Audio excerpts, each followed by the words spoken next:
The skills that meditation develops are surprisingly practical, but the related concepts can seem silly or intentionally enigmatic at first.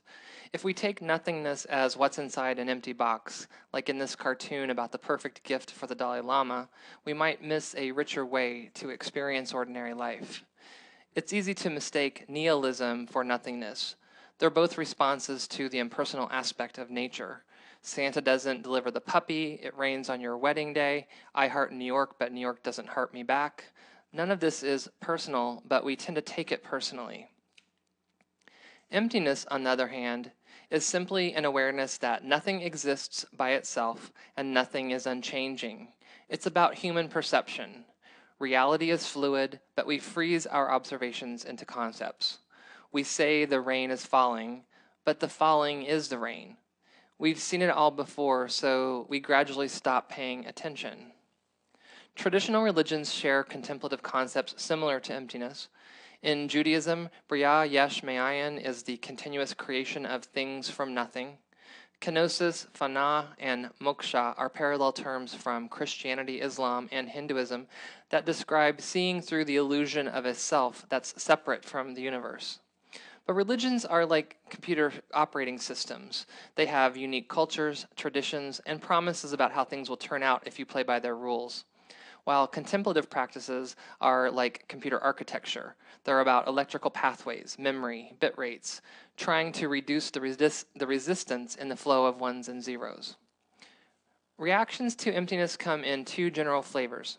If we condense geological time and watch the tectonic plates sliding around, we might have pleasant feelings of wonder and awe, or we might have unpleasant feelings like anxiety and vulnerability. Maybe we experience both or neither. Moving toward what is pleasant and away from the unpleasant permeates human experience. We plant a flower, then we grow impatient and worry. We're excited about the sprout, then we get bored with the slow progress.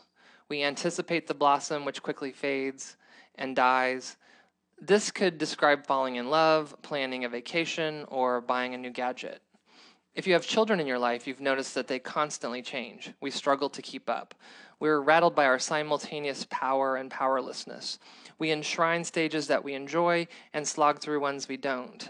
It's easy not to notice that we have a verb on our hands instead of a noun, that the flowering is the child. We can begin to unlearn this blindness of familiarity by breaking sensory experiences down into their component parts. We explore what it's like to see the lightning, hear the thunder, feel the ground tremble. We temporarily suspend the personal story about the scene and practice resisting the impulse to solidify what is fluid. Similarly, the subjective world, or the sense of a self, is a mixture of mental images, verbal thoughts, and sensations in the body, particularly sensations that seem to have emotional flavors. These thoughts and feelings mingle to create our personal reality show, with each of us as the main character, and each of us feeling like the center of the universe. The self as a perceptual illusion is similar to the white color on a computer screen or smartphone. Tiny red, green, and blue lights all light up at the same time to create the appearance of white. A sunset is an example of an illusion from the external world. We know that the sun doesn't really set, but knowing it's a trick of perception doesn't diminish its beauty. We spend our entire lives inside our perceptions. Without insight into how they work together, they can function as the bars of a cage.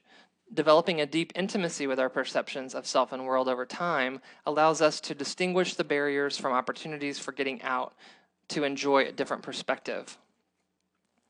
We don't get rid of these illusions of the unchanging self and world. We begin to see through them. It's being confined to only experiencing things as fixed concepts, which can ratchet up our suffering. By becoming amphibious, we are able to move more easily between experiencing life both as a particle and as a wave. We develop this ability by bringing extraordinary attention to ordinary experiences. Extraordinary as in the same kind of attention needed to develop any other skill, such as playing a musical instrument, mastering a sport, or learning a language. Consistent practice over time empowers us to be able to do something we couldn't do before. We don't go to the gym to become good at lifting weights or running on a treadmill. We work out to increase our strength, endurance, and flexibility. Over time, we change the composition of our bodies.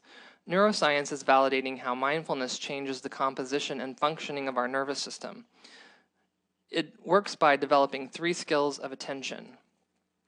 Concentration is the ability to pay attention to whatever we want, whenever we want, for as long as we want. We develop this skill by picking something to focus on for a set amount of time while allowing distractions to operate in the background. During formal practice, we keep bringing our attention back to this focus over and over. Sensory clarity is the ability to make distinctions. We tease things out and examine them using our growing concentration power like a microscope. By temporarily dropping the content of our story, we can explore the component elements. It's similar to identifying specific flavors in a meal or in wine. It's about cultivating a richer sensory palette. Equanimity is a balanced response to what we're paying attention to. It's directly between pushing away what's unpleasant and grasping at what is pleasant. We all experience this from time to time without realizing that it can be cultivated. It's not passivity or indifference. It's learning to stay with the reality of what's going on right now. Working together, these 3 skills can turn ordinary life into a biofeedback experiment.